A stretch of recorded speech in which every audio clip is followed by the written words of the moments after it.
Awanish tutorial brand channel में एक बार आपका फिर से स्वागत है।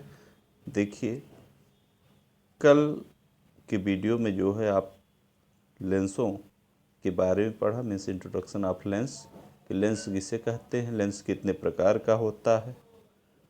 ठीक, आज हम लोग जो है लेंसों की चिन्ह परिपाटी, साइन कन्वेंशन ऑफ लेंसेज पढ़ेंगे।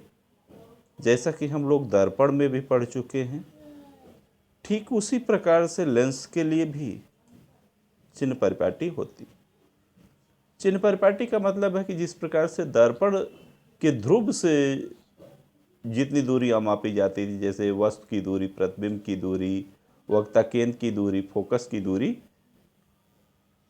उसी ढंग से लेंस में भी ध्रुव न हो के क्या यहां होता है, प्रकाशिक केंद्र, ऑप्टिकल सेंटर। ठीक, वहां से फोकस दूरी और वक्ता त्रिज्या, उसके अलावा वस्तु की दूरी और प्रतिबिंब की दूरी वहीं से मापते हैं। तो उसकी परिपाटी मीन्स उसमें हम साइन क्या यूज करेंगे, उसके लिए यह नियम है। वैसे जान लीजिए कि जिस प्रकार से दर्पण में होता है, ठीक उसी प्रकार से लेंसों की भी चिन्ह परिपाटी होती है। समझ रहे हैं? तो प्लीज़ चैनल पे यदि नए हों तो चैनल को सब्सक्राइब कर लीजिए, ज़्यादा से ज़्यादा लाइक शेयर एंड कमेंट करिए। ठीक है। और प्रकाश चैप्टर के जितने भी वीडियो अगर उनको आप देखना चाहते हैं तो उसके लिए आप चैनल पर जाकर प्लेलिस्ट से देख सकते हैं, या डायरेक्ट मैं आपको डिस्क्रिप्शन में प्लेलिस्ट की लिंक दे दिया हूँ। ठीक है, प्रकाश के परावर्तन और अपवर्तन का, उसमें सारे वीडियो आपको मिल जाएंगे। और इनका अगर नोट्स फाइंड करना चाहते हैं तो उसके लिए टेलीग्राम चैनल की भी लिंक डिस्क्रिप्शन में मैं डाल दिया हूँ, वहाँ से आप डायरेक्ट नोट्स भी फाइंड कर सकते हैं। ठीक है, चलिए लेंसों की चिन्ह परिपाटी देखते हैं। पहला है कि लेंस पर प्रकाश किरण सदैव बाईं ओर से डाली जाती। ये रूल दर्पण में भी था। हमेशा जान लीजिए कि प्रकाशिक किरण जो होगी वो चाहे मिरर होगा और चाहे लेंस होगा, किधर से आएगी, बाईं ओर से। ठीक है। दूसरा पॉइंट देखिए कि समस्त दूरियां लेंस के प्रकाशिक केंद्र से मुख्य अक्ष के साथ नापी जाती हैं। किसके साथ नापी जाती हैं? मुख्य अक्ष के साथ नापी जाती हैं। तीसरा पॉइंट है कि आपतित किरण की दिशा में नापी गई दूरियां धनात्मक ली जाती हैं। और यही बात आपको दर्पण में भी बताया गया है कि अगर आपतित किरण की दिशा में जो दूरी नापते हैं वो धनात्मक होती है, और उसके अगर विपरीत नापते हैं तो वो ऋणात्मक होती है। वही बात देखिए तीसरे और चौथे पॉइंट में मैंने इंडिकेट किया है कि आपतित किरण की दिशा में नापी गई दूरियां धनात्मक, और चौथा पॉइंट है आपतित किरण की विपरीत दिशा में नापी गई दूरियां ऋणात्मक ली जाती है। ठीक है। और तो चौथा पॉइंट हो ही गया, आपतित किरण की विपरीत दिशा में नापी गई दूरियां ऋणात्मक ली जाती है। पांचवा पॉइंट कि प्रतिबिंब की लंबाई तथा वस्तु की लंबाई मुख्य अक्ष से ऊपर की ओर अगर है तो धनात्मक, और नीचे की ओर अगर नाप रहे हैं तो ऋणात्मक ली जाती है। ठीक है, यही रूल आपको दर्पण में भी बताया गया है। सब कुछ वही है कि अगर मुख्य अक्ष से, पहली बात जान लीजिए, चाहे वस्तु होगी चाहे प्रतिबिंब होगा, वो मुख्य अक्ष पर हमेशा लंबवत ही होता है।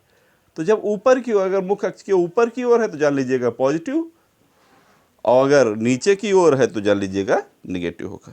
ठीक है। तो अच्छा, इन नियमों, ये जो पांचों नियम आप देखें, इन नियमों के अनुसार हम ये कह सकते हैं कि उत्तल लेंस की फोकस दूरी जो है वो धनात्मक होगी और अवतल लेंस की फोकस दूरी ऋणात्मक होगी। क्यों होगी?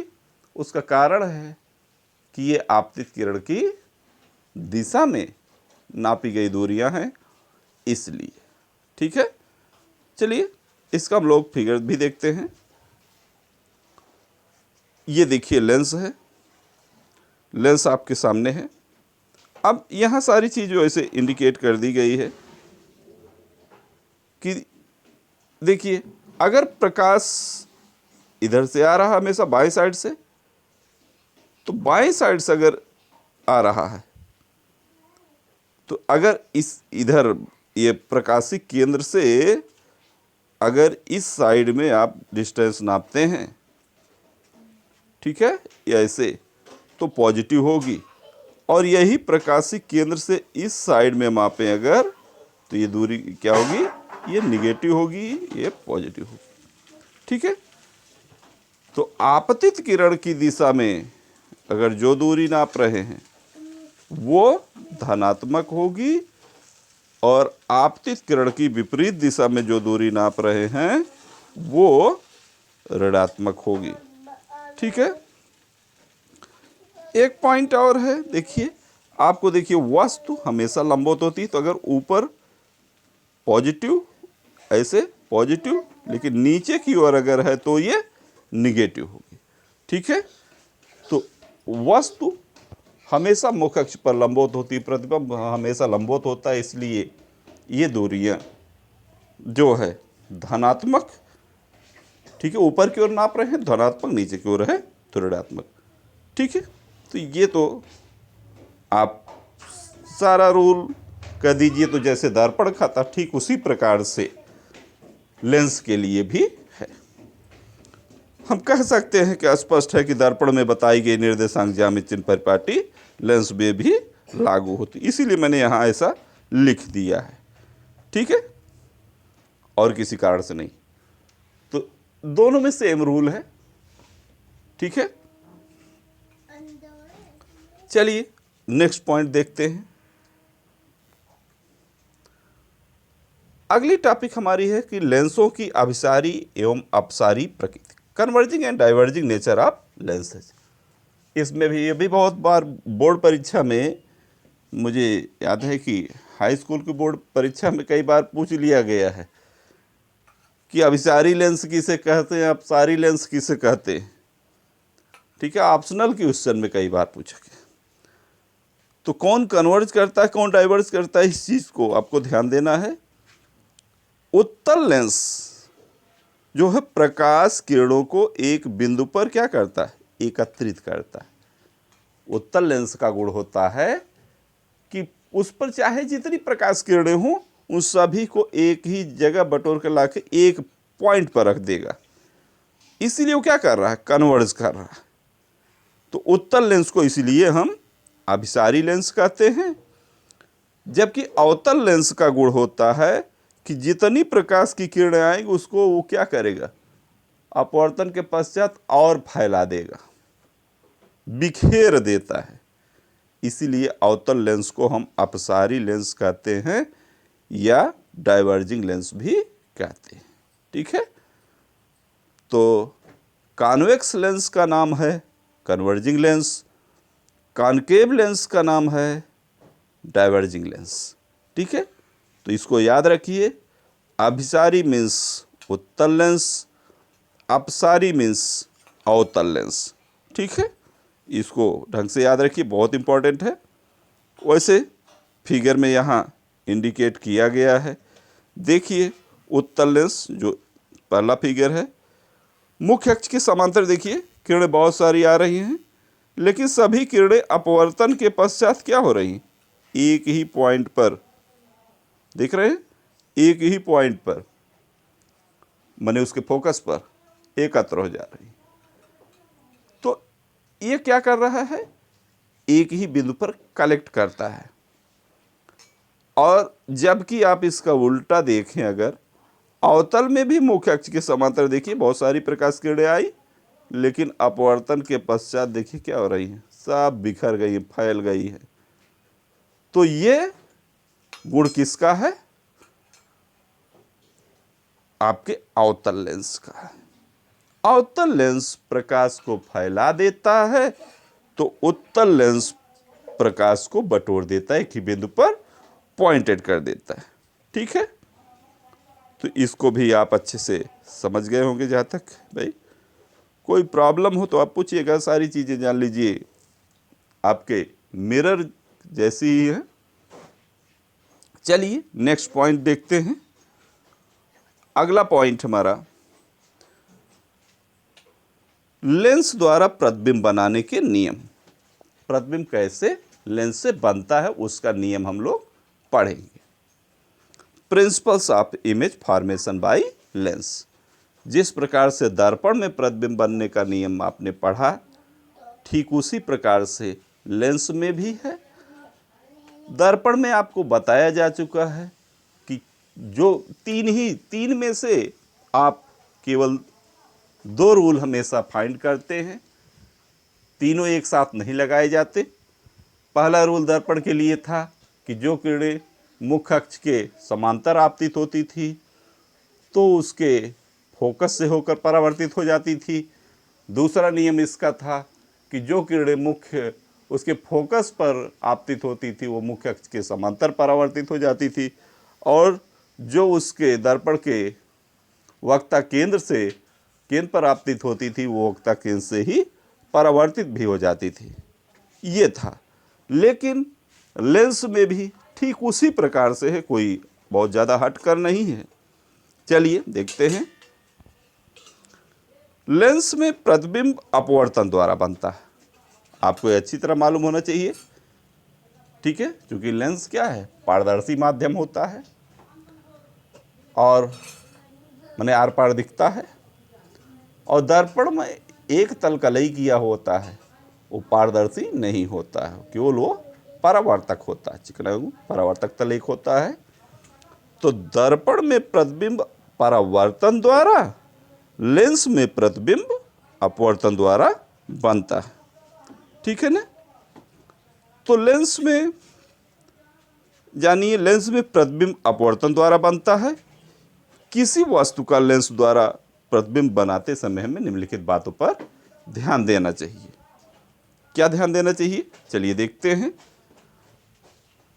पहला पॉइंट है कि लेंस की प्रथम फोकस में से गुजरने वाली प्रकाश किरणें, जैसा कि उत्तल लेंस अगर हो, या हम कह सकते हैं प्रथम फोकस की ओर जाती हुई प्रतीत होने वाली प्रकाश किरणें, जैसा कि अवतल लेंस में, अगर ऐसा है तो अपवर्तन के पश्चात कहाँ से जाएगी, मुख्य अक्ष के समांतर। अपवर्तन के पश्चात मुख्य अक्ष के समांतर हो जाती है, ठीक है। कहिए तो दर्पण जैसा ही रूल है। अगर फोकस से उसमें आपतित हुई, इसमें भी फोकस से आपतित हुई, ठीक है। अगर फोकस से आपतित तो जान लीजिएगा उसमें परावर्तन मुख्य अक्ष के समांतर, तो यहाँ अपवर्तन मुख्य अक्ष के समांतर हो जाता है, ठीक। दूसरा पॉइंट, लेंस के प्रकाशिक केंद्र से गुजरने वाली प्रकाश किरणें अपवर्तन के पश्चात बिना किसी विचलन के सीधे निकल जाती हैं। मीन्स आपको याद होगा दर्पण में रूल कि जो वक्ता केंद्र से होकर आपतित होती थी वो वक्ता केंद्र से ही परावर्तित भी हो जाती थी। ठीक उसी प्रकार से इसमें प्रकाशिक केंद्र होता है, ऑप्टिकल सेंटर होता है। ऑप्टिकल सेंटर से अगर कोई किरण आपतित हो रही, इंसिडेंट हो रही है, तो रिफ्रैक्शन के उपरांत जो है बिना किसी विचलन के वो सीधे निकल जाएगी, ठीक है।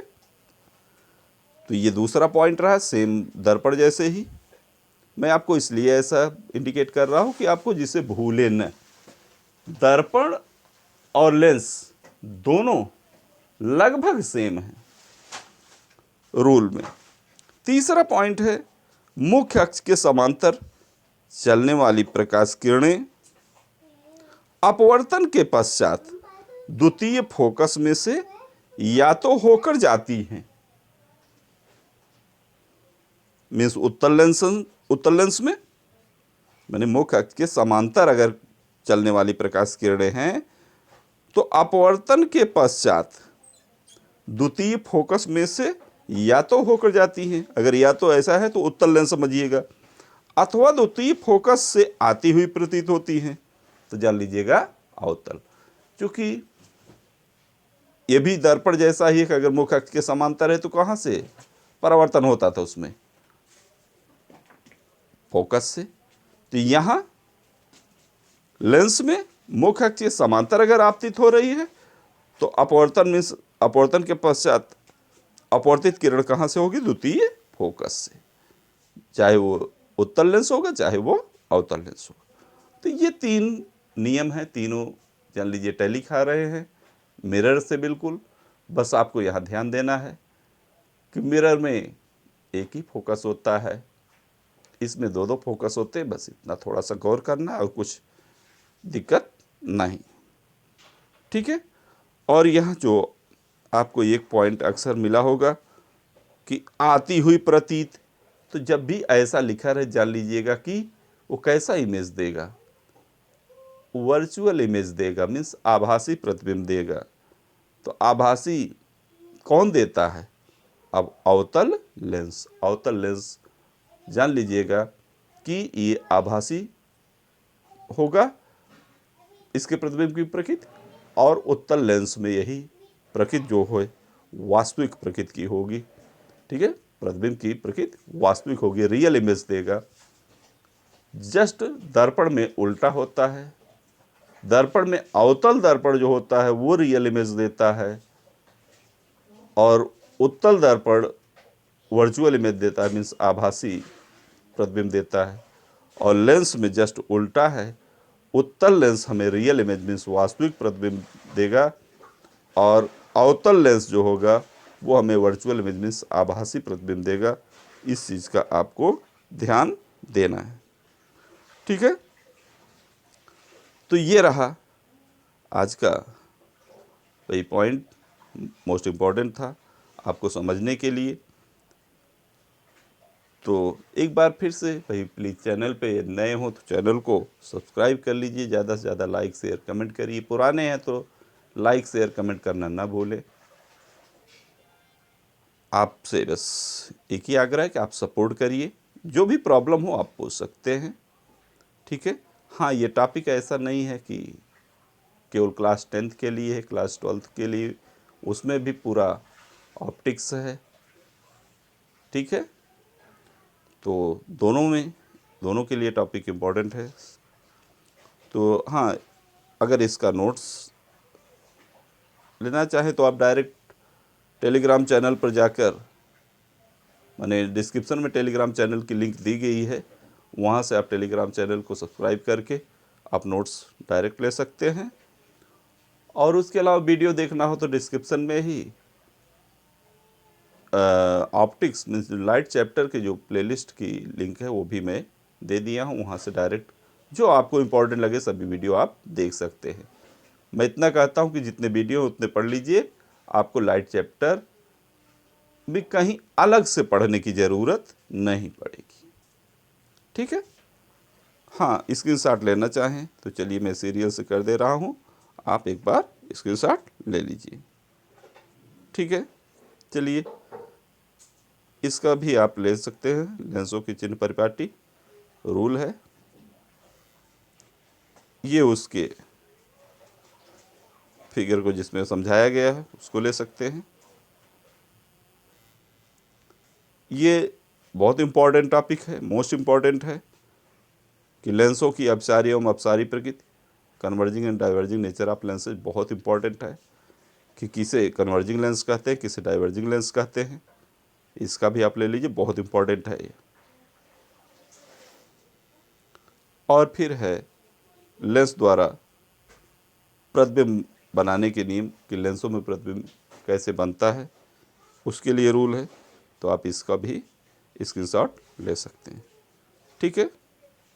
तो ज़्यादा कुछ नहीं, आपको नेक्स्ट वीडियो जो होगा वो अब प्रतिबिंब बनाना सिखाया जाएगा, मीन्स किरण आरेख और प्रतिबिंब का नेचर, ये सब आपको समझाया जाएगा कि जिस प्रकार से दर्पण बताया गया कि दर्पण में 6 स्थितियां होती हैं प्रतिबिंब बनाने को, उसी प्रकार से इसमें भी आपको बताया जाएगा कि कितनी स्थितियों में हमें उत्तल या अवतल लेंस से प्रतिबिंब हम फाइंड कर सकते हैं, ठीक है।